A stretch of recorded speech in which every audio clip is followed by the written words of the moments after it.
The mic drop.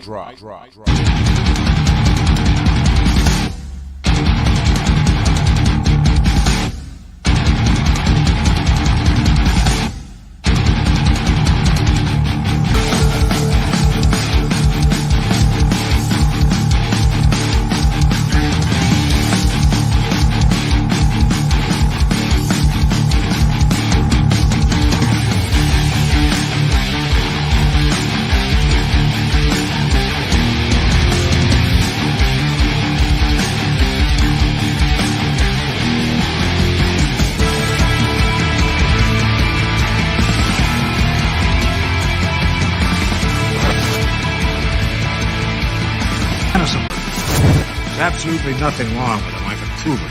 Of course there's something wrong with him. He's a Negro. Somebody drop this fool for me. The mic drop. Mic drop.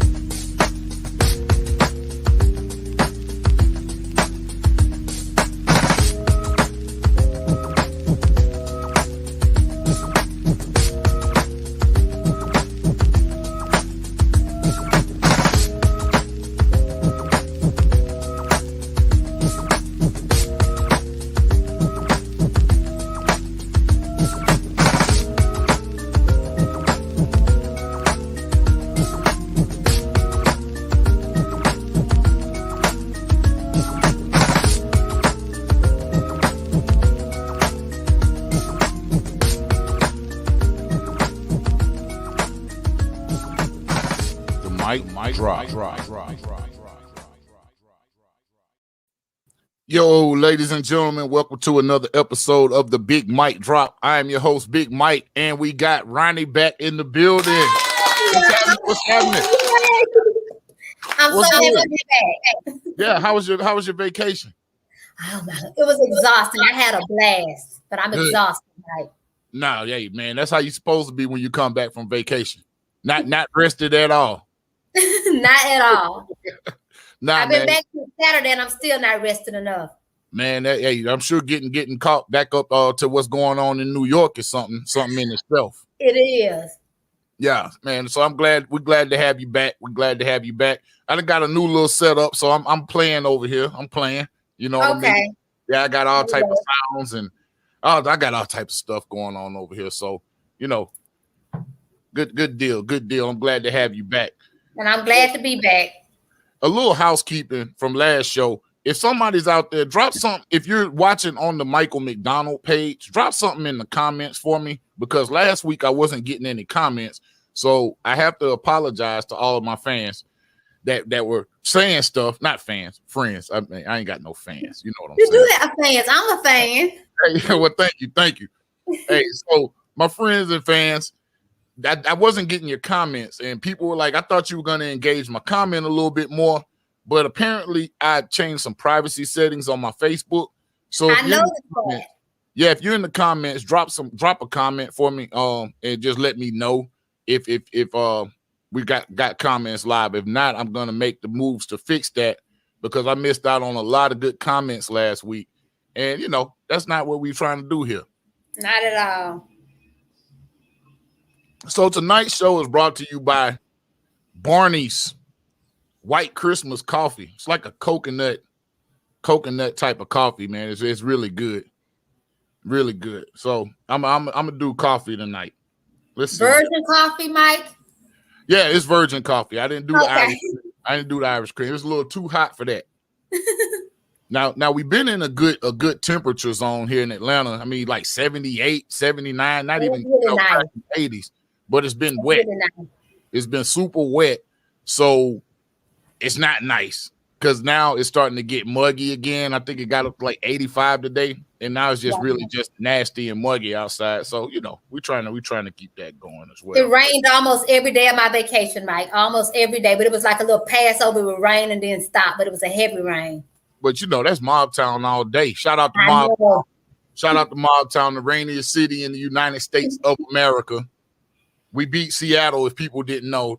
Mobile is the rainiest. Did we beat Seattle? Yes. What about Tampa? Did we beat Tampa too? Oh, I don't know about Tampa. Tampa might be number 3. Okay, so I put a comment in there. So we on and popping. I got it started. Yo, all right, word. So yeah, so we on and popping, man. So I got some shit to talk about tonight, man. This is crazy, like what's going on out here in the world once again. But you know, my mind starts twirling. I start thinking, and I started thinking about the sexual revolution. And I've been dreading having this show because I don't want to offend anybody. And then, you know something, I was on that sale of Jerry's the other night, and I'm like, you know something, fuck it. If you get offended, you take it. If you get offended, you're definitely not ready for any kind of critical race theory or any kind of critical thinking, that's going on, because it can get deep. So tonight we're going to delve into a part of that. I like to tie everything back to something valuable to our race, something that we can use, to move ourselves forward. And, we're going to do that tonight. So I appreciate y'all for joining us. I appreciate everybody that's out there in the comments. We got people still piling in as well. So, Megan Thee Stallion. I am going to start with just something, just some regular stuff. What do you think about Megan Thee Stallion in the Sports Illustrated cover? Have you seen the picture? I've been partying too much, Mike. I didn't even see the picture. You got it? Man, let me pull it up. I don't got it, but I can find it. Give me 1 second. Yeah. Let's see, Megan Thee Stallion. Yeah, let me find this image real quick. I'm sure they didn't put it out. Was it a nice picture, Mike? Yeah. She looks really nice. She's a good-looking girl. I'll say that. Very good-looking girl. She got some big-ass feet, but it is what it is. You can't have it all, right? That's right. You can't have it all. Damn. For some reason, I can't get it. Let me find it. I think it was on IG. So she was the cover? Yeah, she's the cover. So actually, they're doing like 3 covers. So what's the tennis player's name? Naomi Osaka is on one. Megan Thee Stallion. And I'm gonna save the other one. I did get a picture of that one. So now Megan. You said Sports Illustrated? Yeah, Sports Illustrated. Yeah, let me pull it up. I want my folks to see it, man. Like I say, she looks really good. But like some people are saying, when the last time anybody picked up a Sports Illustrated and actually looked at that shit? Exactly. That's why they got on there. Yeah, But I've also heard some other theories that they're basically building and padding her resume for future power moves, maybe in the political realm. I actually heard a guy say something that was really interesting, that Cardi B kind of dropped the ball during this last election. They were trying to get her to be the point woman for to get the black, especially the black female young vote. Right. And Cardi B kind of just mucked it up a little bit. Okay. So, she had so much other stuff going on with her relationship, with her marriage. I guess she kind of dropped the ball for a reason. Yeah, more than likely. Hold on, let me pull this up real quick. I'm gonna share this screen real quick. So this is for y'all. This is Megan Thee Stallion, and I'm proud for the sister, man. I ain't gonna hate on what she got going on at all. Boom. Oh, okay, that is a nice picture of her. That's a nice picture of her. She looks really good on there. You know what I'm saying? Shout out to Megan Thee Stallion. Shout out to Meg. Now we're going to get to this next individual, because it gets a little disturbing from here. So for you gentlemen who may like a little variety and spice in your life, or like the best of both worlds, I guess that's what they call it. So Sports Illustrated has basically started the first transsexual person of color, of course. Of color, of course. There's not going to be no white people ain't going to do that to themselves. The first trans on the cover of Sports Illustrated swimsuit is a lady by the name of, I'm all over your face, I'm sorry, Lena Bloom. She's the first trans. So you see the top, it says opening eyes, speaking truth, and changing minds. So fellas, if any of you out there want your mind changed, Sports Illustrated got you. They got you. Sports Illustrated got you if you want to change your mind now. But I did want to read, excuse me. She made a post, and I don't want to be disrespectful. She made a post, stating that, basically she's been living in the shadows for years and, wasn't telling anybody. So apparently she was tricking niggas into hitting it for a few years now. And, now she's finally become confident enough to come out publicly and get on Sports Illustrated. So how do you feel about that? Trill Hands boxing team. Hell no, I'm cool. So if you got a Sports Illustrated subscription, which I don't know who has it, shout out to Sean over there. That's Trill Hands. But if you have a Sports Illustrated subscription, how you gonna feel if they send the one? They got 3 different covers now. How you gonna feel if they send the one with Lena Bloom to your mailbox as opposed to the Megan Thee Stallion or the Naomi Osaka cover? I mean, are you gonna complain? Is what I'm asking. Where are we at with this thing, Ronnie? Go on, kick in. I didn't even realize that it worked that way. I thought everybody got the same issue unless they requested something different. So they can send you whatever they want you to have. I think they can. I think they just like the pick of the, the pick of the little. I don't know how that works. I mean, I would like to get more information so I can speak educated on it. But it seems like, it just seems like you kind of get one. That's not really fair for straight men that don't want to be tempted in that way or don't want to be tricked. Because a man may see that issue and they may not even realize that it's not a woman. And then, then it leaves them questionable to other people, but it's not really their fault that they were tricked. Right. And if you go all the way with the issue, like some dudes do with swimsuit issues, let's just keep it real. How you gonna feel about that when you do find out? Yeah, and then you go telling your friends about this hot female you saw on the cover, and then one of them have to tell you, man, that ain't no female. Yeah, that's not fair. Or you catch the news. You catch the news cycle after you rub one out to it. You know what I'm saying? Now I know, right? That is horrible. Yeah, that's bad. That's bad. But I'm not here to throw shade on the sister. You know what I'm saying? Right. For doing it. What I'm really throwing shade at is the system. Right. That's kind of propagating this thing. That's kind of propagating this whole narrative. Right. And it's putting it off on Black people. So I was really thinking, like, this is really undermining our overall eternal fight that we've had since we've been in this country. That's why I said the revolution has been sexualized. Not televised. I laughed so hard when I saw that it didn't say televised. I laughed so hard. Hey, no disrespect to the Che Guevara, man, but I saw it, man. You like sitting up there like, oh yeah, I got to use this. I have to use this. So, everybody I do my artwork, man. So I put a lot of thought into it. And I'm like, yo, this is it right here. This is definitely it right here. Who we got out here in the comments? Me. Oh, yeah. Let's see.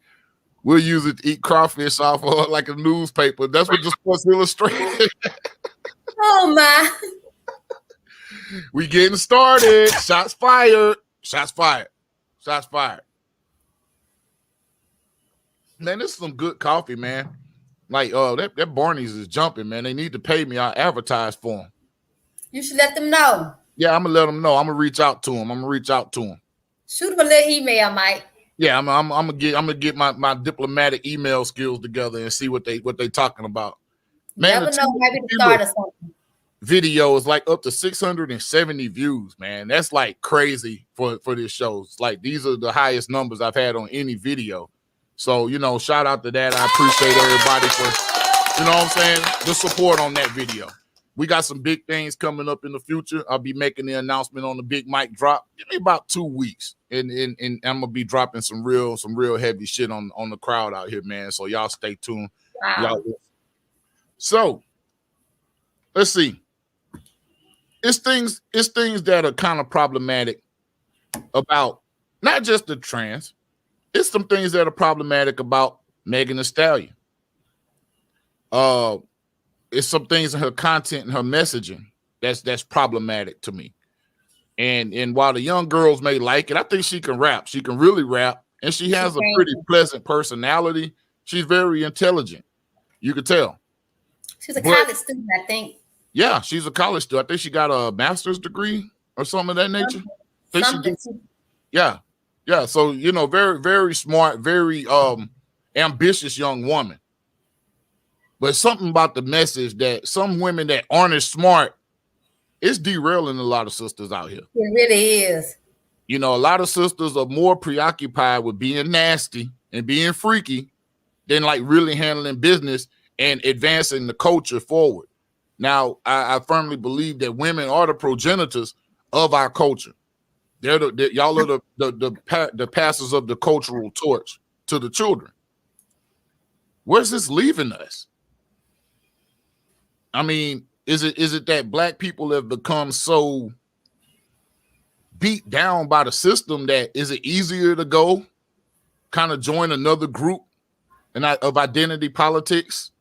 I think it kind of is, Mike. I think it kind of is for a lot of people.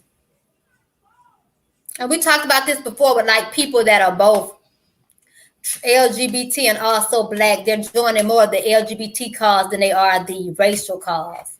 Right. So. Right. Yeah, totally with you. So what does the future of that look like for us?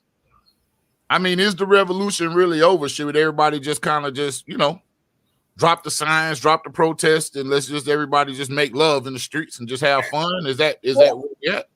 Well, the sexual revolution actually started, I think it was like 1964, and look at it now, it's 2021. So it's been a long time coming, Mike. Yeah. It's been a real long time coming. It has. And I started digging in the sexual revolution in the early stages before it actually, proliferated in the 60s. It was some film I want to watch. I want to watch a piece of this film because it has some very interesting information in it about Alfred Kinsey, who's the founder or the father of the sexual revolution.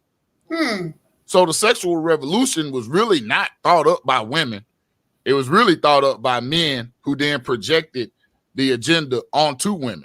Correct. And men the same. And then when the birth control pill came out and feminism went wild, went rampant, it kind of made it look like it was a women's movement.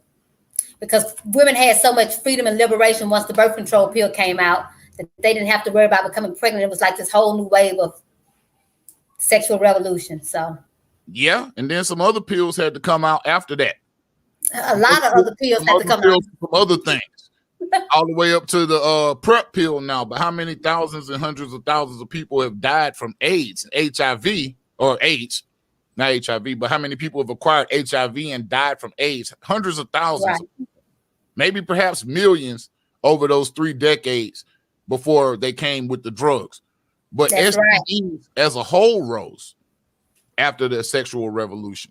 So the pharmaceutical industry made a killing. Yes, they did. And we were specifically, yes, they still are. And they specifically targeted Black women in particular with this agenda.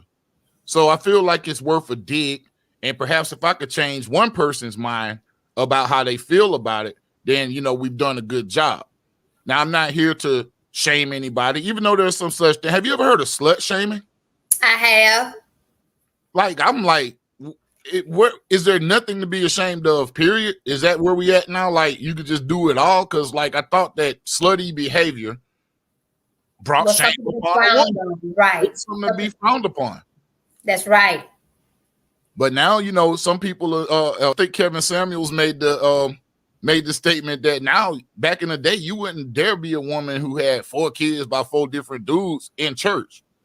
Now, no. In front of the church with the kids. You would have to apologize to the church. Your grandparents would have made you stand up and apologize and ask the church for forgiveness before you could even remain a member back in the day. Right. And for some reason, that was wrong. And, people nowadays will look back and be like, oh, they were so wrong. They were so ignorant, this and that. But really, what are the people nowadays offering that's going to hold society together? What's really going to hold society together besides a set of rules? Is this whole inclusive movement where everybody can come, just one big tent. Is that really gonna keep society intact at the end of the day? It's not. We have to do better, but where do we start, Mike? Where do we start? How do we make it better? I'm glad you asked. I guess we make it better by educating ourselves and educating each other, educating, our children, educating as many people as possible. I think that, and it really starts by making a personal decision. That's right. So this show isn't a means of me coming at anybody like I'm perfect or like I ain't been down with the shit too. You know what I'm saying? We all products of the sexual revolution. Everybody's mentality has been shaped by this. Definitely. So, I'm not separating myself and standing on some kind of moral high ground when I'm talking about this. This is just stuff that, like I said, these are things that it's critical thought, it's critical theory. And I'm gonna criticize it with a fine-tooth comb. So I started thinking about sex, and I realized that sex is the first issue in the Bible. Kind of is. Sex is the first issue in the Bible. The sexual revolution is the oldest revolution. If you believe in the story of Sodom and Gomorrah, that was a sexual revolution. It was. It was a revolution that was put down pretty viciously. You know what I mean? But this type of behavior has come throughout human history. This is our curse. This is what makes us different than animals, is the fact that sex can be used for just more than reproduction. It can actually be used or for pleasure. It's supposed to be to reproduce and be pleasurable at the same time, but now it's interchangeable because you have a choice. That's right. I didn't realize until recently that sex workers can actually file an income tax. Did you know that? I guess in certain places. As like self-employment, I had no idea until like a year ago. That makes sense. I could see that. In places where it's decriminalized, I could definitely see that. Where is it decriminalized at? I thought it was criminalized most places. I think Nevada. Oh, Nevada, that makes sense. On the strip. On the strip, you can get stripped out on the strip. You know what I mean? People say that prostitution is the oldest profession. It is, I think. It's a lie. It's not. What's the oldest? Politics, you think? Logically, somebody would have to make money doing something else to pay a prostitute first. So, but that was not always paying in money. I've been paying in favors. I'm gonna fix your sink. I'm gonna fix your toilet. Oh, they still doing that. Hey, but I guess goat herding would probably be the oldest, and then prostitution after that. Girl, okay, that makes sense. I like that. Yeah, let me get one of them goats. Goats for throats. I don't know. Oh yeah, by the way, y'all, if you got your kids watching, man, I suggest just ease back on the kids tonight. This ain't something they need to hear about just yet. Put a parental advisory up, Mike. I know you got it somewhere in your arsenal of different little artistic things. I actually don't. What? You don't? I don't have it. We gotta add that to the arsenal. I gotta add that real quick too. I'm gonna do that when we watch one of these movies. I'm gonna do that. So the thing about sex is natural. It's easy to do. Just like animals, it doesn't take any thought. You don't have to have a high IQ to do it. Mm-mm. But it's now been turned to a tool. It's being used now. So now they're throwing reproduction out the window. We'll talk about that too. But the sex for reproduction is almost frowned upon at this point in time. This is strictly pleasure-driven sex. For fun. It's strictly for fun nowadays. It's strictly for fun. And then because a lot of millennials will tell you from the jump they don't want kids and they don't want marriage. Lots of millennials will say they don't ever want kids, but they want to have lots of sex though. So what does that tell you? Right. That has been used. V Lane said copulation. Exactly. So I thought about a few things, and I'm reading from notes tonight. But I did think about a few things that sex is used for nowadays. So the first one is sex is used for power. Yes, it is. Nowadays, it's a means of taking power over somebody or gaining power in a situation. Sex is also used for compensation. So, people are getting compensated for sexual favors. It's a huge sex industry. The sex industry has such a high demand that they ain't even taking volunteers no more. They just snatching motherfuckers off the street and making them become sex workers. Snatching women out of strip clubs, snatching runaways from bus stations, and forcing them into a life of being a sex worker. So the demand is extremely high. The compensation is there for sex. Sex is also a tool used for negotiation, and it's also used for entrapment.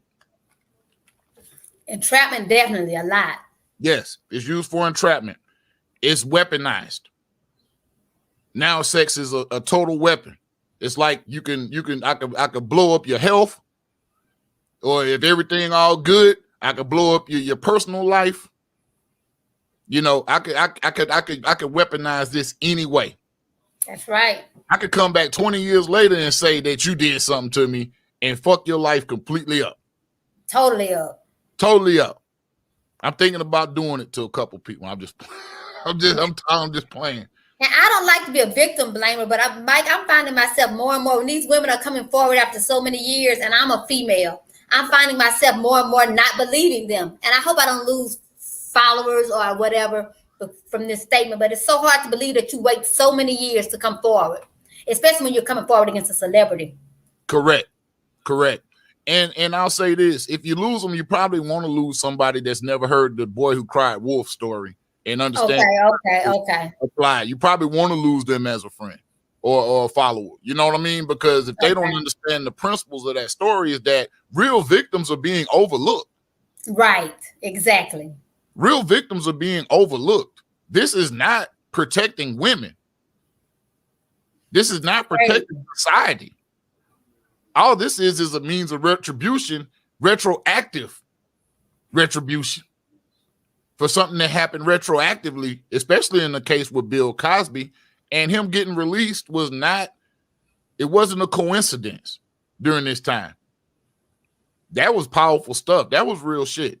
Bill Cosby getting released, especially on the last day of Pride Month, I mean, it pretty much almost single-handedly has torn this movement apart. Mark Lamont Hill is going nuts.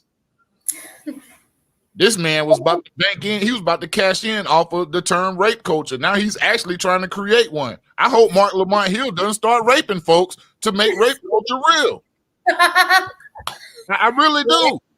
That chopped him down a notch, I might. Yeah, he need to chop down a notch. He's not worried about laws.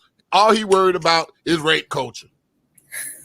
It's bad, man. It's almost like the dude on the show The Wire, where they started actually becoming the serial killers. The cops were making it like it was a serial killer, and it actually started being serial killers copycat because the cops were trying to get something else done. Whatever, it's very convoluted. But yeah, they'll get a Red Bull.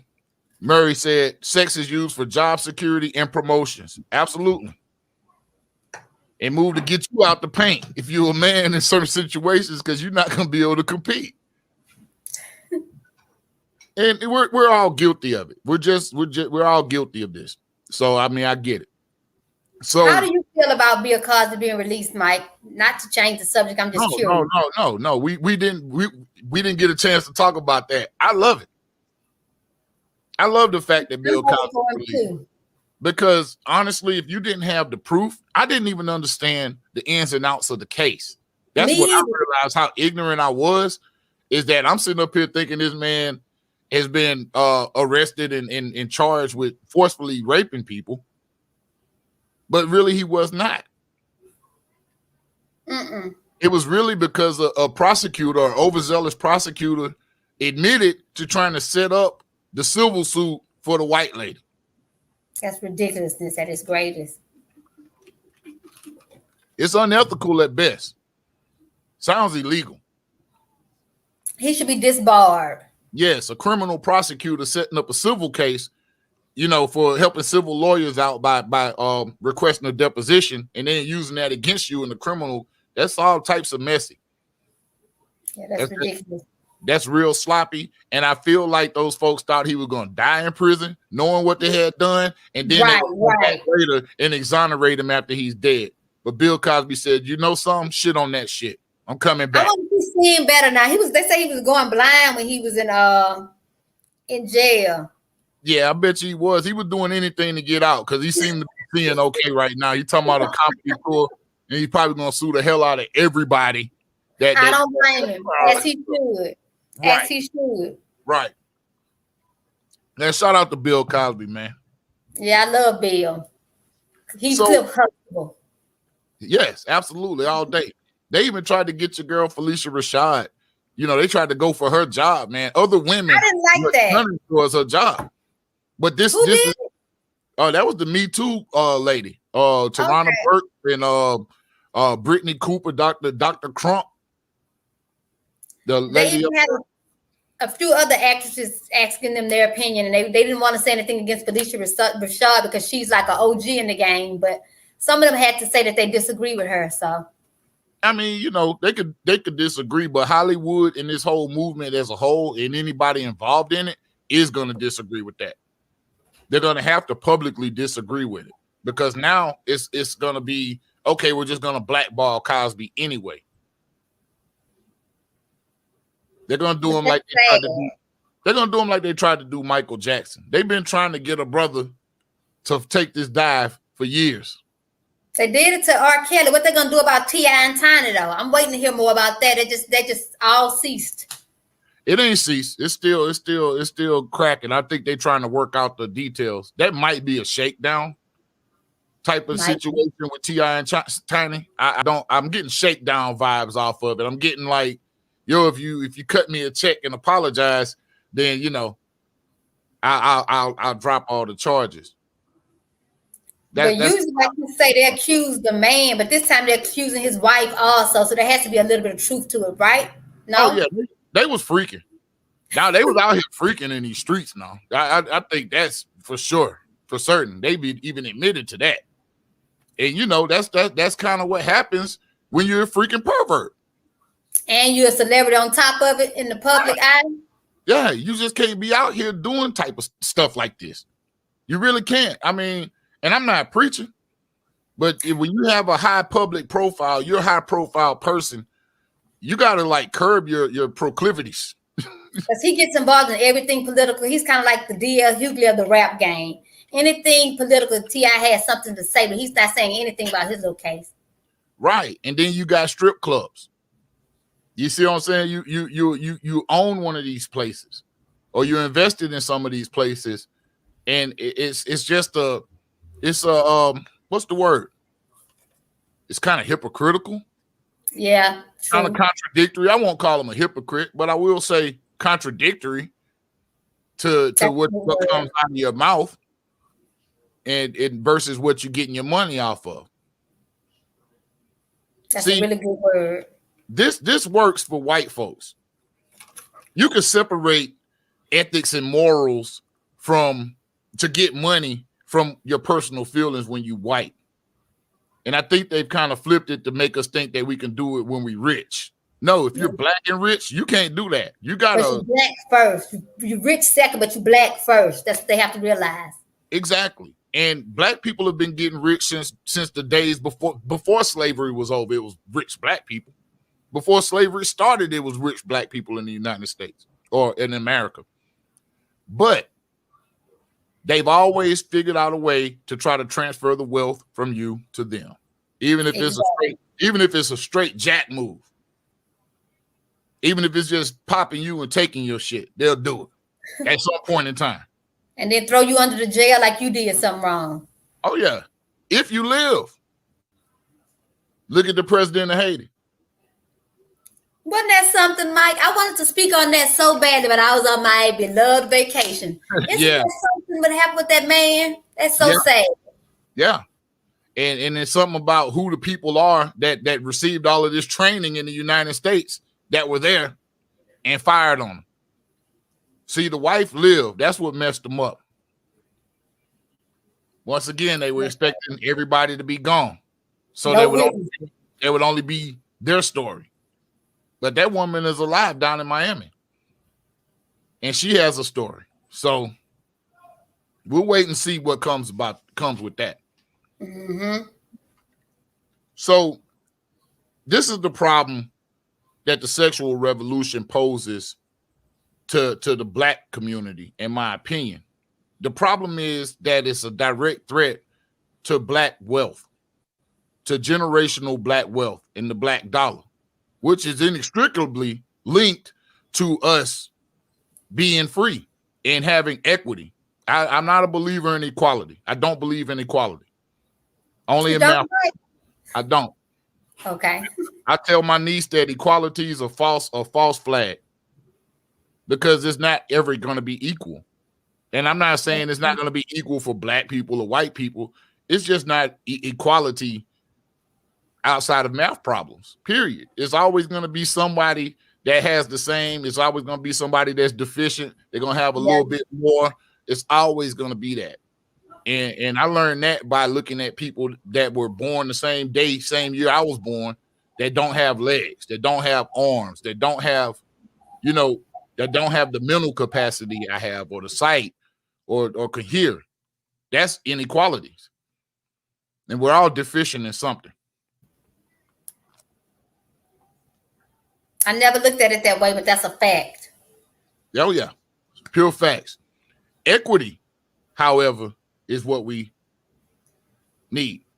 And I tell my nieces the same thing from an empowerment standpoint for the young Black girls. Don't look for equality. Look for equity. You should be getting out what you've put into this. Every penny of it. Everything that you put into it, you should be able to extract your equitable share of that. And if somebody gets in your way, that's when you should have a problem. But don't get in the way and get upset because somebody's not treating you equal. Because you could be getting treated equal as the dude that's getting his ass kicked down the street right now, or the woman that's living out on the street right now. How's that for equality? You know what I mean? That's right. But it is this movement has impacted Black wealth. And I want to read this. I was going to save this, but I want to read this. No, I'm not going to do that right now. I'm going to put it in the proper order. Let me let you hear the first 5 minutes of this film and see what you think. It's so much information at the beginning of this about the dawn of the sexual revolution before it actually proliferated in the 60s. It was going on in the 40s. It was talk of this in the 40s. And it was a man named Dr. Alfred Kinsey. And you can read the Kinsey reports. But it's some real disturbing shit in this, man. So let me find this film and we're gonna go for it. Here it is. Let me put that down. And I'll make that full screen. And I'm gonna share. Give me one moment. The video is kind of messed up, but let me know if it's too bad. Here we go. Would want a lawsuit against Playboy. So how did we get here to where we're at today?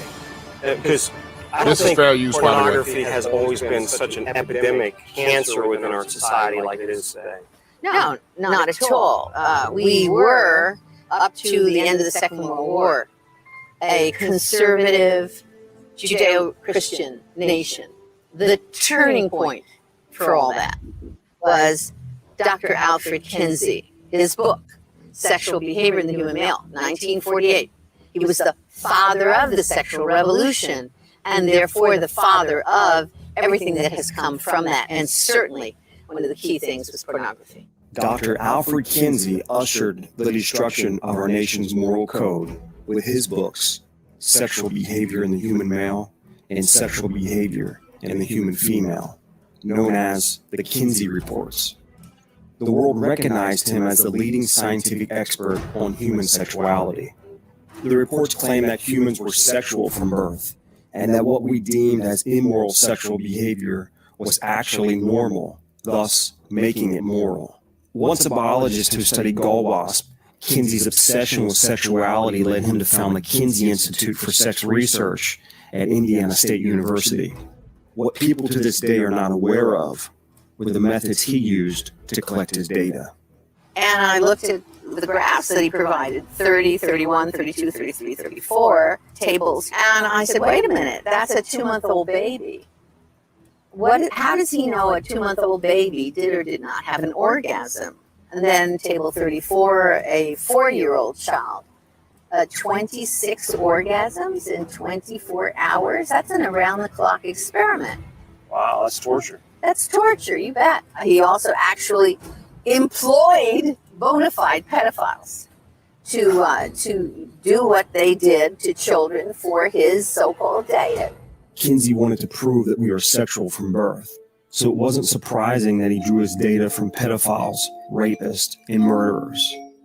They were the perfect sample because obviously a rapist pedophile will have a skewed perspective on sexuality, convincing himself that his victim finds pleasure in the act of being raped. Using a stopwatch and a ledger, they recorded their sexual experiments, systematically molesting thousands of young children under the guise of science. This research was compiled in his books, Sexual Behavior of the Human Male and Sexual Behavior in the Human Female. He said I had 196 pre-adolescents under 12, and he broke them up into 6 categories. And fainting, convulsions, screaming, writhing, striking what he called their partner, that's somebody who's raping them. Okay. And they were trying to get away, but he said they enjoyed it. They definitely enjoyed it. The research in Kinsey's books were partly based on the collection of data and confessions of a Nazi pedophile during World War II, Dr. Fritz von Balusek, who raped hundreds of children. After the war, the Nazi officer was charged and put on trial for the murder of a 10-year-old girl. They found detailed records of von Balusek's heinous sexual acts with children, revealing his correspondence with Kinsey. Dr. Kinsey, who was fully aware of the Nazi officer's atrocities, warned him in his letters to be careful and encouraged him to continue his research. During the trial, the judge said, "I got the impression that you got to the children in order to impress Kinsey and to deliver him material." To his surprise, Balusek replied, "Kinsey himself asked me for that." Now that became the foundation for the sex educational structure that fed itself into what we are teaching our children right now as we sit here and speak. I venture to suggest that what we are putting into our books on sex education today is based almost fully upon philosophic guess. And of course, it was the foundation of all the changes in our laws, the sodomy laws, the abortion laws, everything else. I mean, he's there. His handprints are on everything that deals with sexuality. From all these people, he was able to tell us, quote, the truth about ourselves, the truth about what we were really doing behind closed doors. And he lied about our fathers, my father's generation and grandfathers. He lied about them because he projected onto them what he himself was doing. What he was struggling with. Yes. It didn't take long for Kinsey to deceive the world with his fraudulent data, convincing us that we were sexually repressed and ignorant to the truth. First, the media drank the Kool-Aid, and they were carefully taken care of by the Kinsey Institute to drink the Kool-Aid. Okay. And then once they drank the Kool-Aid, the scientists, quote unquote, drank the Kool-Aid, and then the legislators drank the Kool-Aid, and then the lawmakers drank the Kool-Aid, and here we are. Essentially, what Kinsey did was he changed our belief about ourselves. This change of belief naturally changed our behavior. Soon, Kinsey's ideas permeated everything in our society, from our legal system, reducing the penalty for sexual crimes and legalizing abortion, the media promoting his philosophy to the educational system, teaching children his views on sexuality. What's more, the pharmaceutical industry capitalized from the sexual revolution. We saw the emergence of STDs, sexual enhancers, and the morning after pill. The divorce rate soared along with sexual crime. As a people, we would never be the same again. Our innocence was lost forever. Ultimately, Kinsey's fraudulent data led to the legalization of pornography. All right. I know that was a little much. It's hard to believe. Hard to watch. I wonder if any of those babies are still alive today. I'm sure they are, because this was the 1940s. Some of those people are still alive, I'm sure. Yeah, I'm quite sure there's still people that were involved in those experiments. That's so sad. What you call it, that's still alive. But you start thinking about things that they really never bring up. You know, it's always put so cut and dry in the education system. Okay, you can either be abstinent or you need to be safe. But think about all of the other things that they mentioned. Think about the pharmaceutical. Think about all of these white people that are getting paid off of giving women this false sense of hope and freedom. Yeah. Even down to today, look at the reconstructive surgeries that can be done. They have things like vaginal rejuvenation surgeries. It was one of the ladies on one of the reality shows that was saying Real Housewives of Atlanta. I think Cynthia Bailey did it. Yeah. She had a clitoral surgery or something like that. And you know, she said that she's never had a baby out of there, but yet she had to have this reconstructive surgery. I'm like, gee whiz, what was going on? Like, you had all what was happening. You know what I mean? It had to be reconstructed. Shit. What you been doing with that thing, girl? Golly. Yeah, man. That's like, it should be like a car title. Like if it's a salvage, then you need to know that in the paperwork. You need to get that paperwork. You need to know this is an insurance title, flood title, something. You know what I mean? Flood title. You can fool around and got you a lemon out here in these streets, man. With these doctors. That's what Amber said. Potomac's new chick, Mia. That was the one, Potomac. That Housewives of the Potomac. Yeah, man. But Cynthia Bailey also had a vaginal rejuvenation. I think they went inside. I don't think it was a clitoral thing with her. I think it was her vaginal canal. I think they went inside her. Yeah. I could see something like that after having children. Yeah, it's still too much, man, and it's still masking real issues. It's masking real issues. These things, it's a list of a whole host of things that are negative. Look at the mental health situation. Look at these things that are happening to go down that are connected with some of the things that people do sexually in these streets. We're putting ourselves in positions we're not supposed to be in. But I did want to mention, I wanted to read this because I started thinking about, like I said, how it has impacted us. And one thing that's very visible is through the abortion rates. And this article I got from the Wall Street Journal, it's an op-ed. It's not all fact, but it has facts in it and it has statistics in it as well. But it was just some statistics that I thought were very interesting. So I'm gonna read the beginning. This is called "Let's Talk About the Black Abortion Rate." It's by Jason L. Riley. And it was written July 10th, 2018. So it says, as Judge Brett Kavanaugh's Supreme Court nomination tees up another national debate about reproductive rights, is it too much to ask that abortion's impact on the Black population be part of the discussion? When the Supreme Court decided Roe v. Wade in 1973, polling showed that Blacks were less likely than whites to support abortion. 1973.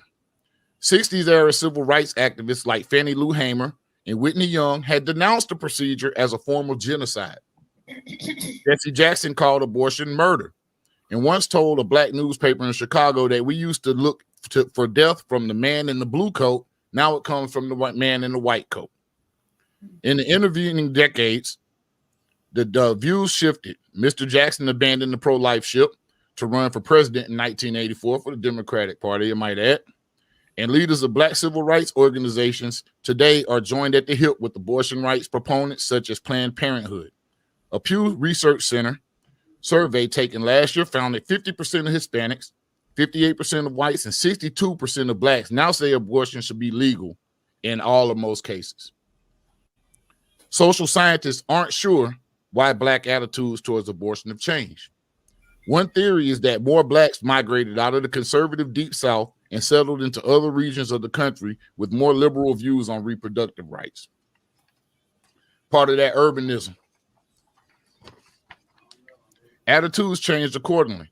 Another possibility is that with higher incomes and more education tend to be people with higher incomes and more education tend to be pro-choice. And since the early 1970s, socioeconomic status of blacks has increased dramatically. What's not in doubt is the outsized toll abortion has taken on the black population post Roe v. Wade. New York City. In New York City, thousands more black babies are aborted than born alive each year. And the abortion rate among black mothers is more than 3 times higher than it is for white mothers. According to City Health Department, report released in May between 2012 2016, black mothers terminated 136,426 pregnancies and only gave birth to 118,127 babies. That's a problem. And it's continuing to rise. By contrast, births far surpassed abortions among whites, in contrast. Asians and Hispanics as well. Nationally, black women terminate pregnancies at far higher rates than other women as well.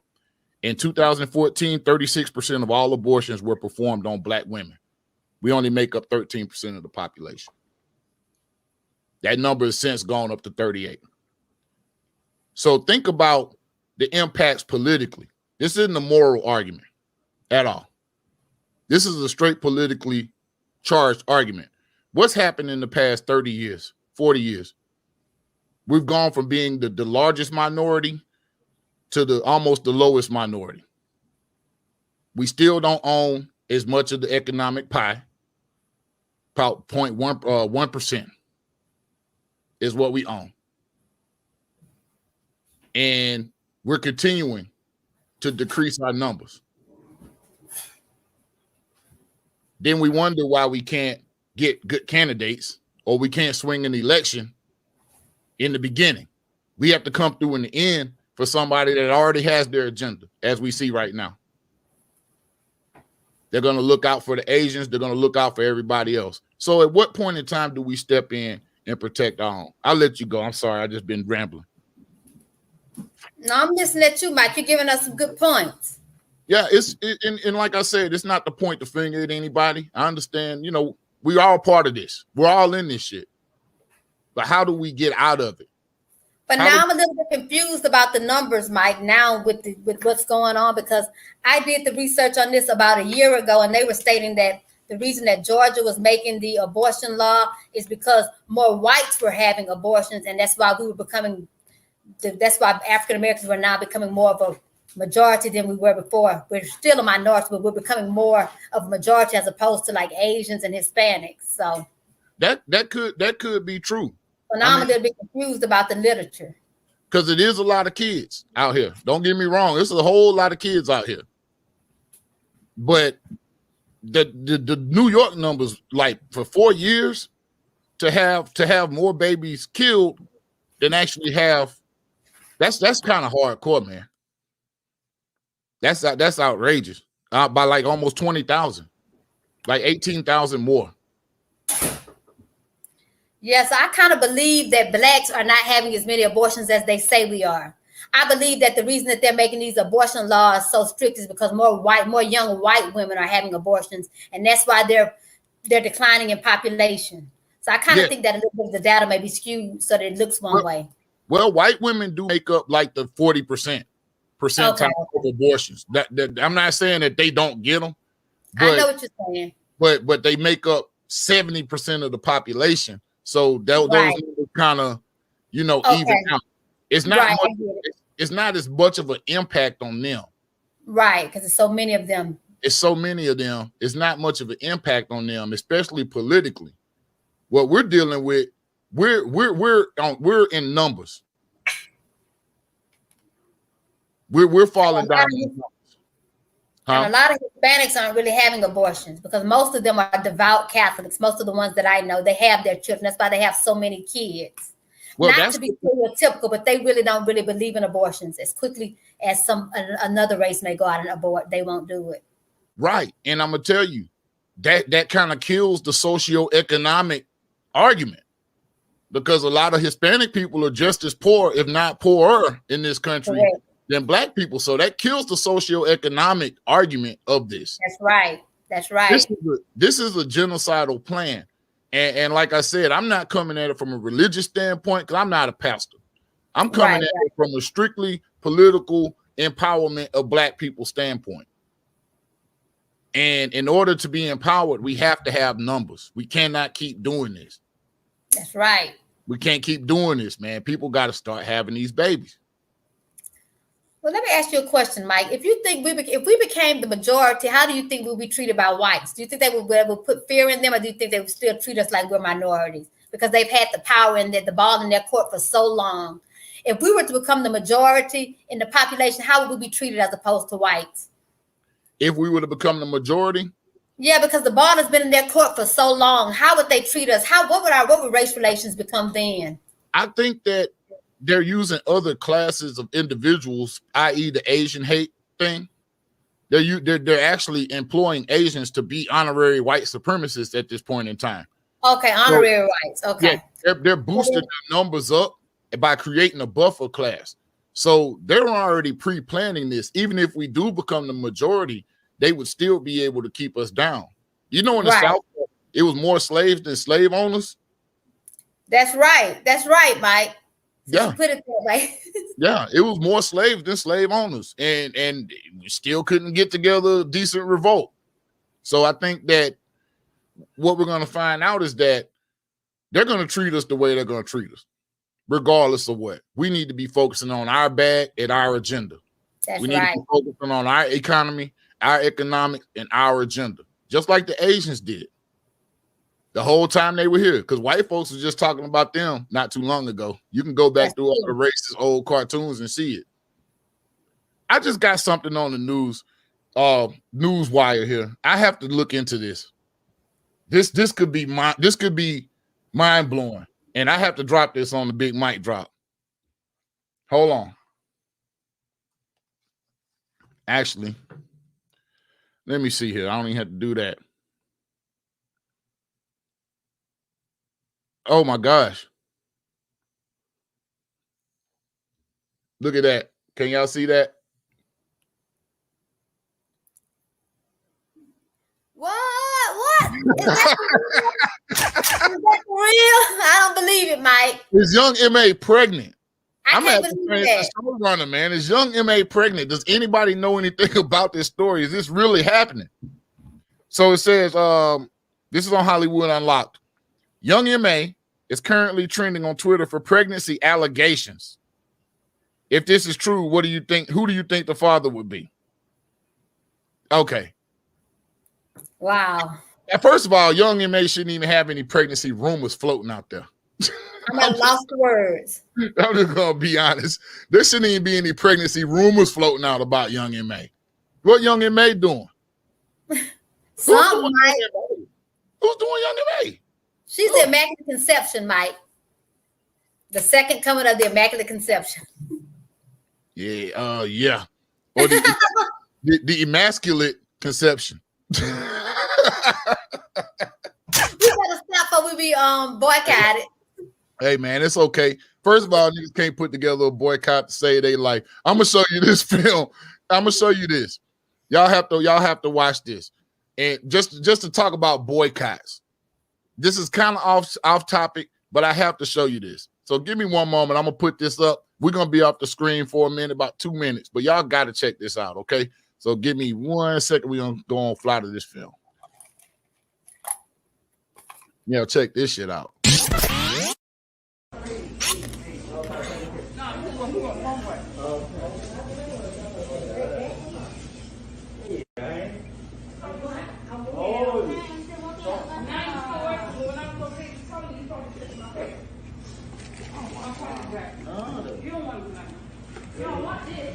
You don't want this. You don't want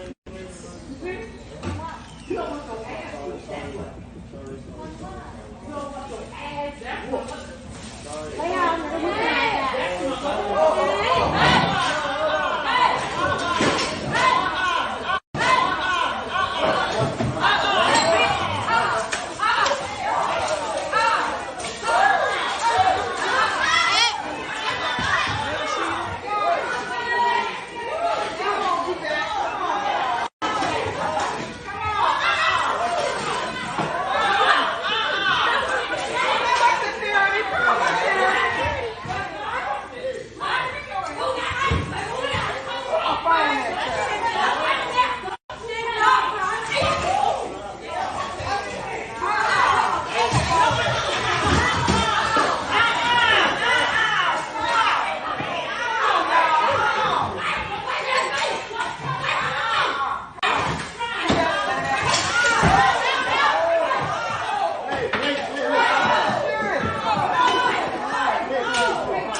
Yo, what the hell? What the hell is wrong with these folks? What spawned the whole situation? I don't even know. But why I just know they came in on the attack mode. Why are we in here doing this? Exactly. Why are we even up in these folks shit doing this? And like I said, I'm gonna get back to the sex thing.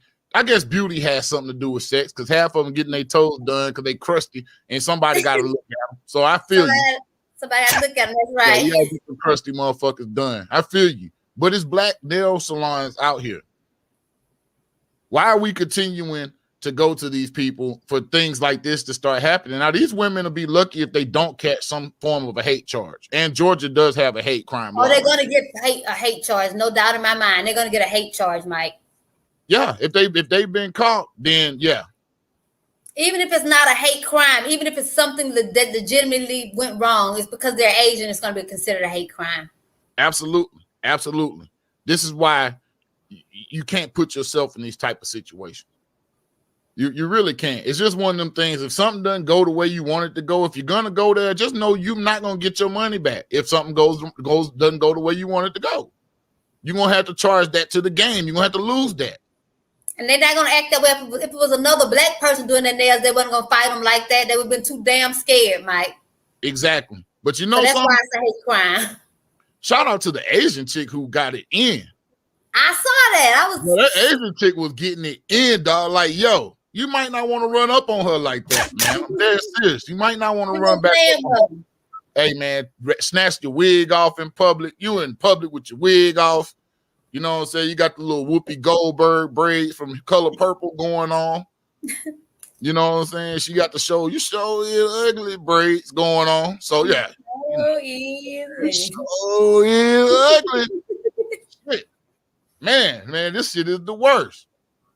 And you got to shout out Arizona, too. We got to get an endorsement from them, too, Mike. Oh, shout out to Arizona tea. Yo. They changed their recipe, too. It don't even taste right no more. Say it don't taste right. They probably using cheaper ingredients. The bottle does not taste like the can. No, absolutely not. I like the can better. The same go for beer.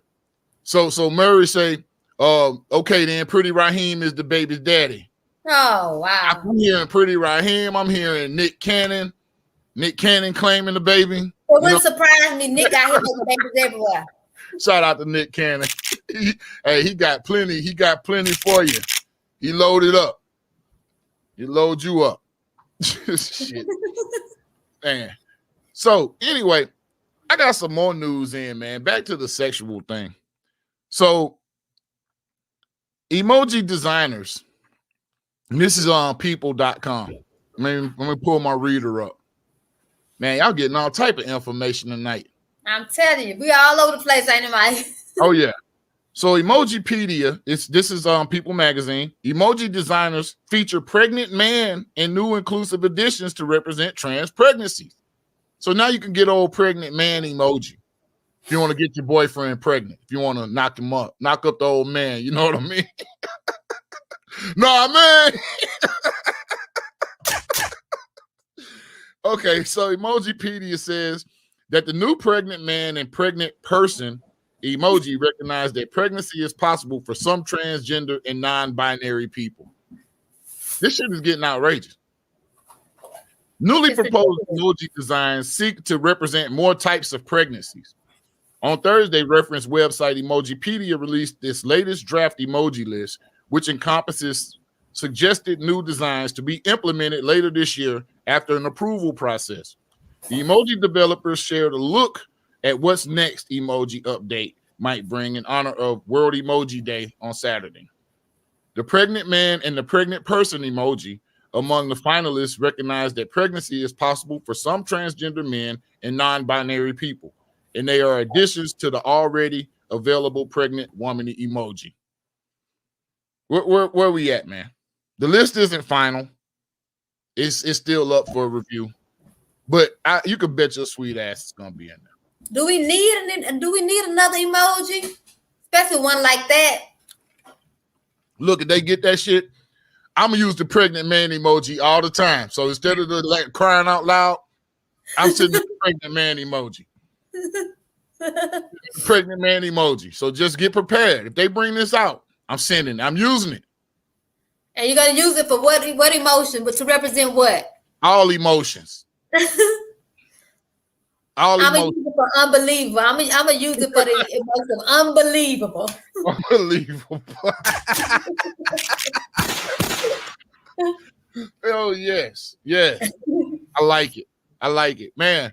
I want to open the phone lines up. I got a couple of questions, man. One question, honestly: is sexual freedom good or bad for society? You want to answer that first? A little bit of both, I think. I think it's good that you can sexually express yourself in a peaceful manner, but what I don't think is so good is like even when they came out with birth control, they didn't stress enough that even though you use birth control, you should still use condoms because you're protecting yourself against pregnancy, but not STDs. So I don't think it's a balance. Right. And why is pregnancy considered the worst thing, but STDs, you can like kind of ride with them? Like people is, I don't know. That's a good question. It should be vice versa. Yeah, people just riding with STDs, man. Like, no, I don't want to get pregnant. But give me anything else. You get everything else. No pregnancy, no AIDS. Everything else we can work it out. Jeez, us, man. So once again, I'm almost at a loss for words. I think back to the vehicle in which the agenda is being driven forward. And that's mainly through our entertainment. I don't know if you saw the 10 things I hated about being black one I did, where I was talking about we have the worst entertainers. We have the worst entertainers. And I'm going to show you. We got the worst entertainment. I'm going to show y'all this. Warning, if you got kids, just cover their eyes. They probably already seen it. If you got kids, your kids probably already actually seen this. So give me 1 second. We're going to run this about 30 seconds. Please. This is our entertainment. Watermelon through a straw. That don't even sound pleasurable. Sounds real hard. I don't know nobody that want that. But once again, I just had to show y'all this. So this is what motherhood is looking like now. It's nothing sacred. Not at all. Is her body not sacred to her husband? Is he just about the bag? Because, I mean, honestly, if I was a married man and I was married to her, it would be something that you just need to keep in the house. That's right. But has he totally sold out to the other side in the movement as well? Because I know he ain't picking all them clothes he wearing. I'm just gonna be honest. Somebody else is telling him it's a good idea to wear a shirt that buttons up from the right. or the other way around. I'm just asking because them niggas had on blouses. I've seen this. It ain't no way. Like Charlie Murphy said, you know where you got that shirt from, and it wasn't the men's section.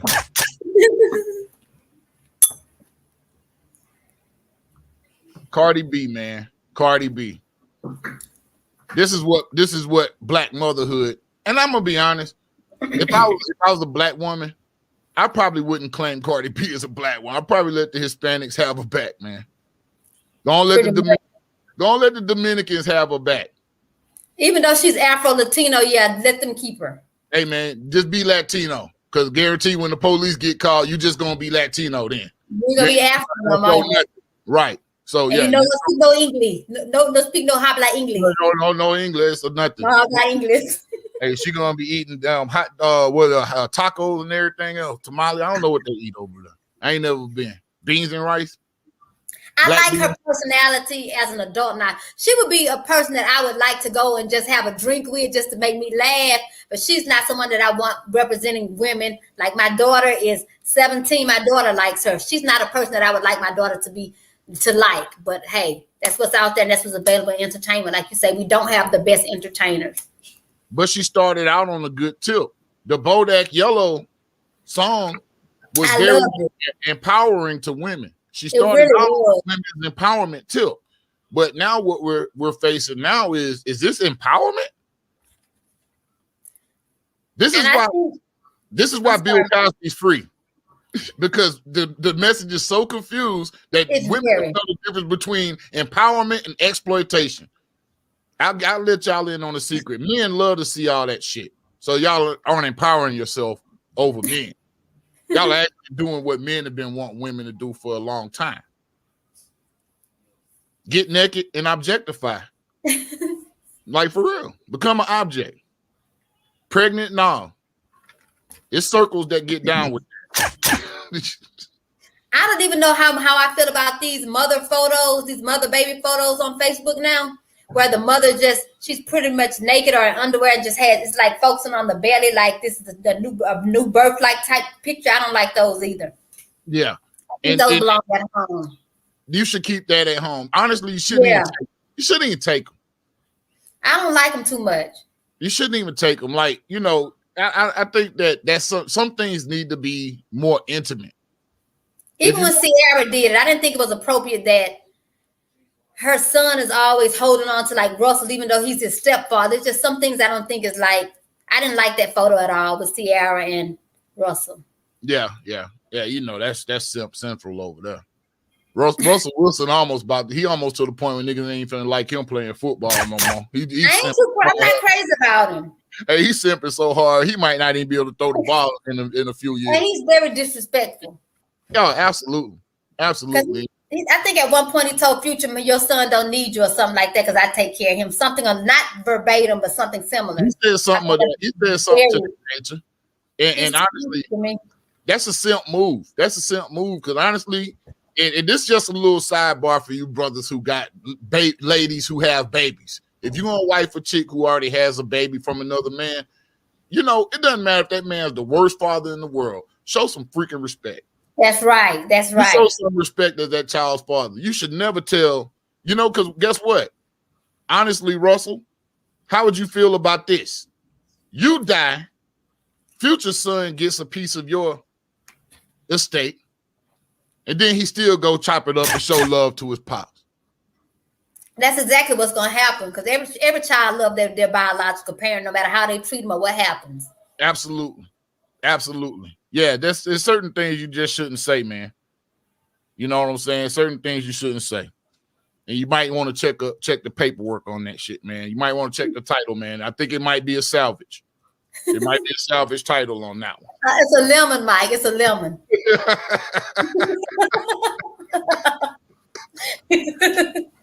That's Sierra the lemon. Oh, gosh. I like Sierra. I take that back. I just had to get that off my chest. No, man. I'm with it. I love it. Ronnie going savage on us tonight. I'm in a whole different beast mode, I guess. Yeah, man. Ain't nothing wrong with that. Ain't even no liquor involved, and we still going in. I love it. But if y'all want to drop your opinion, I'm gonna start this phone up. Hold on 1 second. Let me start this phone up. I've been sitting up here, ain't even called the number. Let's see. So we're working with our new phone number now. Are we doing? So we're working with the new number. It's been working for us. Yeah. It's actually been really good. Welcome to Blog Talk Radio. I'm about to call. Please enter your host pin. When finished, press the pound key.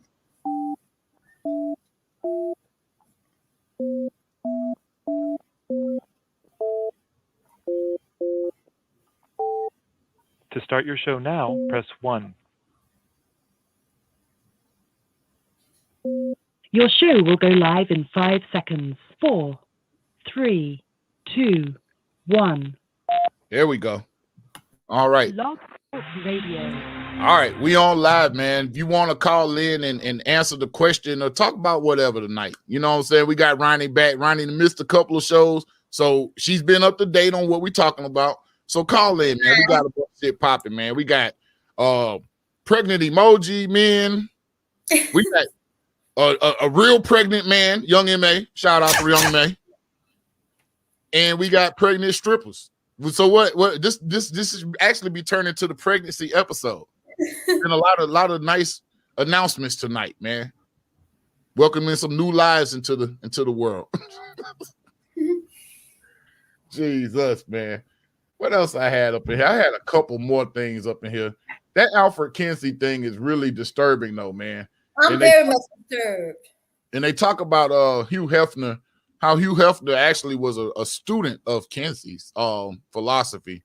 And that's when he took the whole Playboy, Playgirl, you know, so it's a lot of subliminal messed up stuff going on there.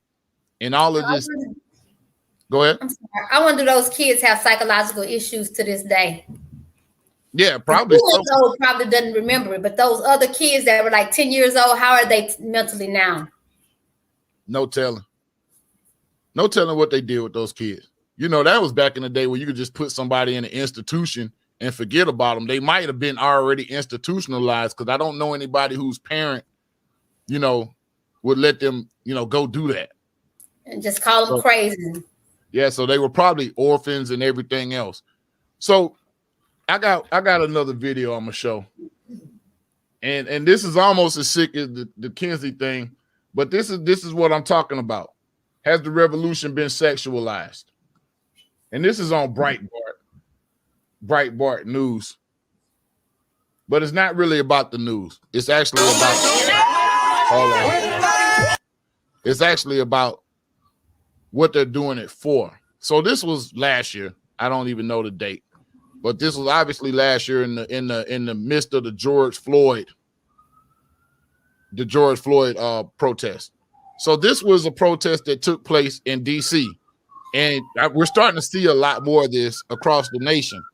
And this is what the black protest has essentially become. So check it out.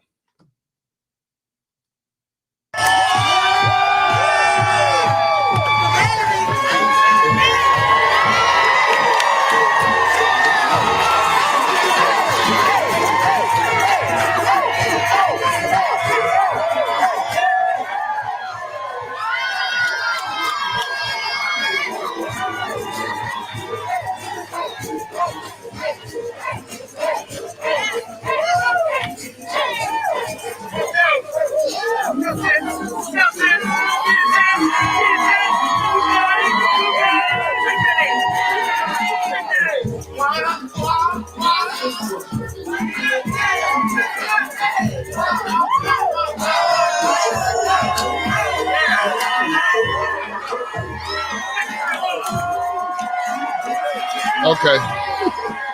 They look like some freaking bozos. Look like some bozos out there. Some freaking bozos.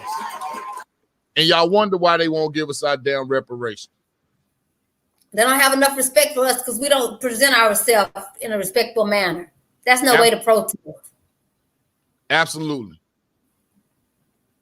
When you go in and ask for reparations, they tell you this. Take your little bow tie, get your shit, and get the fuck out of my office. You understand? Get the fuck out! Because they know we don't know what to do with the money. They know black folks don't know what to do with no money. They're going to do some stupid shit with the money. They don't think we deserve it. They don't feel like we know how to use it.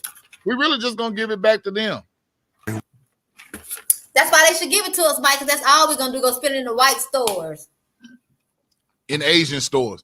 Oh, by the way, I got my stop Asian cake. That's my new hashtag. Stop Asian cake, not stop Asian hate. I love it, Mike. Where you come up with this stuff at?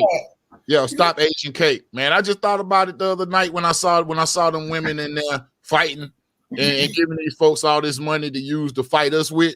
It's nothing against Asian people, but hey, we about our own people. We'll meet at the table and negotiate a fair deal.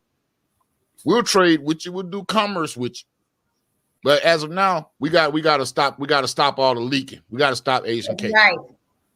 Yeah, stop caking your Asian zaddies and Asian zammies and zaddies. Even though a lot of them cool.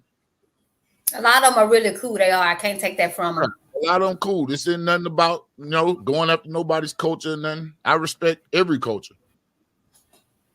But I have a high amount of respect for my culture. And I'm looking forward to it. Absolutely.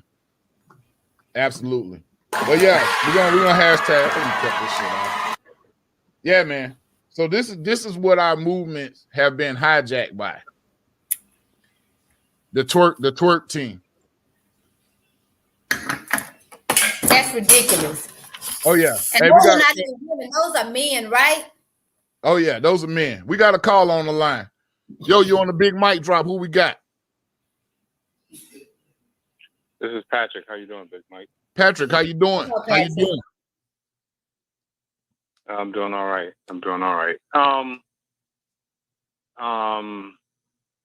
Yeah, but we, this things we should have seen coming. I remember when Black Lives Matter first started. One of the ladies that started it, she was in an interview that I read back then. I can't remember what year it was, but it was a while ago. And she said one of their goals was to queer out the Black liberation movement. So she kind of put it up there. And the attempts are still coming to do so. I think we see it. One of the things I'm proud of, just to take a positive take on this, is that a lot of the younger people are seeing it.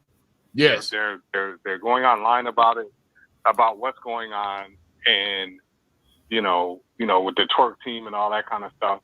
They're putting the word out, right?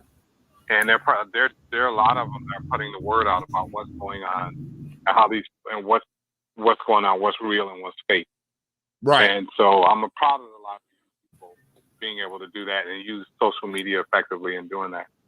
Absolutely. So a lot of people are not going for it. They see when they see all this cooning and all this twerking and all this kind of stuff. And remember when I can't remember the lady from the congresswoman, the Black congresswoman from Houston, I think. Oh, Sheila Jackson. She always wears the braids. Yeah. Sheila Jackson. Yeah. Remember when they went down to Tulsa and they start dancing in the street? They started dancing on the sidewalk, doing a little. So the Congressional Black Caucus went down there and did a little dancing, a little soul train down the sidewalk. Yeah, I remember that. Just like, this is just so embarrassing. It's totally embarrassing. I mean, that was so embarrassing, but that's what they were sent to do. They were sent to go on there and just do a lot of foolishness and, symbolic gestures and a lot of talking, and then to leave and then have the Black people down there feeling good when they left, even though nothing has been done. It was just all symbolic. And how good did they do the job? And they did the job. I got a question for you, Patrick. Where are you calling from? Right now, I'm calling from Toronto. Toronto. Okay. Well, hey, thanks for giving us a shout out, man, at the big mic drop. But what does it look like up there? I know Toronto is not really. Is racism in Canada like it is in the United States? Am I stretching?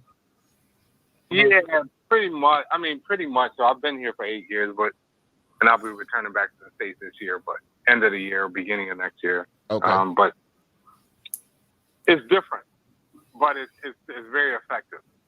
Okay. I would say that racism here is a lot more refined than the racism in the United States. Meaning, and that's more dangerous also. So it's a lot more refined, meaning what they've done to black people here, and you got to remember the black people here are mainly of Caribbean descent. Yes. Or African descent. Yes. Right? Yes. So what they've done is they've said, oh, we like you guys, everybody's, you know, the same up here and blah, blah, and we, you know, just a multicultural mixing pot, blah, blah. So what they've done is they've given black people and others a sense that they belong and that they have some value on the social end. On the economic end, nothing. Right? So what you'll find is you go to like Toronto, downtown Toronto in Chinatown. Then what you'll find is the Chinese and the Asians, they have their Asian and Chinese economic organizations and those kind of things. And other groups, the Indians that they here, you know, the South Asians from India, they're here and they have the same thing. Right. When I first moved here, an Indian man told me, if I don't really, I can take care of everything I need to take care of, everything, without going outside my Indian network. That includes banking, that includes buying a car, house, mortgage, anything else I need, clothes, blah, blah, blah, I can stay within my Indian network. And I don't ever have to go out. You know, Indian man told me that. That's powerful. Okay. That's powerful. So, yeah. So, but black people don't have that here, right? Right. There's still the same sentiment for black people down in the States is here. They just have a different way of going about it, and they mask it and they hide it. Man, I got a question for you. And they're able to fool a lot of black people. Lots of black people are falling into it. When I first came up here, they were saying, "Oh, there's not racism here like there is in the States." Blah blah. I started working. I saw it all over the place. I'm like, how are these people not seeing it? And I had to really sit back and watch what was going on. And when I did, I was like, wow, this is a really refined version. Yeah, I mean, if you don't know that it exists, if you're that blind to the fact that it even exists, I mean, that's definitely a level of refinement that's not seen here in the United States, because we know exactly what's going on. And I would rather know, Mike. I would rather know, because when it's refined like that, that's dangerous, because you don't know who's up against you. Right. I'd rather know. Right. You almost have to just say everybody's against you at that point in time, right? When you don't know, that's right. Then you become the asshole.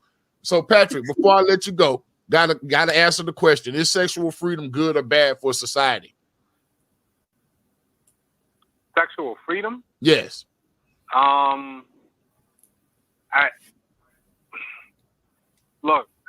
don't know exactly what sexual freedom is, but I think for us as a people, you can't stop, you know, in this day and age, you can't stop people from doing what they kind of want to do, adults, right, in their private life. However, I will say that for those who have certain morals and values and ways of doing things, they need to separate themselves in a way, right? Right. They need to separate themselves and be amongst themselves so that they can thrive with their own culture, with their own morals and values and things like that. We should have, for those who are not down with certain things, there's nothing to say that we shouldn't have our own neighborhood. It doesn't need to be anything that's put out there or nobody needs to really know, but you know, you can buy land and start building your own, or start moving in certain areas where we can, you know, coalesce, start kind of dealing with people of like mind. Yeah, because you can't, you know, trying to stop everybody else from doing all this stuff that's going out here. It's going to be a waste of time. Man, good call, man. I appreciate you for calling the show, Patrick. No problem. Hey, man, call back. Don't forget to like and share as well. Thank you, sir. He made a very good point. Nah, really good point. Awesome point. Well thought out. You know what I'm saying? We appreciate your input on this, man. And that's a really good point. Maybe we are too focused on trying to project out what we think, as opposed to kind of pull in and galvanize. Maybe we do need to start, getting collectivizing those who are of a like mind. I mean, I think that's the goal of the show. My show goal wasn't to get new people in. Right. It was really just to find the people who thought the same way and get them to one place. Awesome call, Patrick. Awesome call. Toronto. Very good. Yeah. So I guess if nobody else has anything to say, that's a hard act to follow, but we right at about an hour and a half. I feel like this was a good, productive conversation. It really was. Anything you want to add, Ronnie, before we go? You got any podcasts coming? You and Queen? Not right now. I'm still dreaming up some stuff right now, Mike. Hey, keep working on that content. You know what we talked about. Yep. Yeah. So, ladies and gentlemen, we're going to go ahead and cut this one tonight. We appreciate y'all for joining the Big Mic Drop. Been an interesting conversation. Many more to come. This isn't something we're going to be able to solve in one setting, but, hopefully after a couple of hundred, we'll start making some headway. Yeah, we will. Ronnie, it's good to see you this evening. I'm so happy to be back, Mike. I felt like I was a bad girl. Hey, you were doing right. Ronnie's like, I ain't fired them. I'm like, I'm not firing anybody. I'm not firing nobody. But hey, appreciate you for joining. Appreciate your input. And y'all, I appreciate y'all for joining this evening. We got one more comment. Let's see who we got in the comments. Let's see what the last comments say. All right. Sean Turner, Trail Hands Boxing Team. Good conversation, man. We appreciate you, man. We appreciate the support. One of my long-term supporters. That's Sean Turner, man. We got some exciting things coming up as well. So we're gonna catch y'all. What's today? Today, Tuesday? Tuesday. Tuesday. So we'll have another show Thursday. We'll be back. Hopefully, some more juicy content. I'm sure some more crazy shit's gonna come down the pipe. I'm gonna try to find out more about what's going on in Africa and Cuba, and more about this Haiti thing. I don't know if I'm definitely ready Thursday, but I'm gonna get up with you and we're gonna see. Okay, sounds good, Mike. All right, night, guys. Good night. All right, man. Ronnie in the building. Ladies and gentlemen, I appreciate y'all for joining the Big Mic Drop. We're gonna be out tonight. We'll catch y'all this Thursday. Don't forget to stop by www.thebigmicdrop.com. Get on your Fire Your History Teacher t-shirts. That's the spot where all the t-shirts, 20 bones. It supports the Big Mic Drop. It supports the channel, and it's also going to help us create better and more content to bring to y'all. So don't forget to hit us up. You can also show us love. Bless us on the Cash App at $Fatigues and Fedoras. $Fatigues, FATIGUES. ANDFEDORAS. Fatigues and Fedoras. All right, this your boy Big Mike signing off. One more again. The Mic Drop.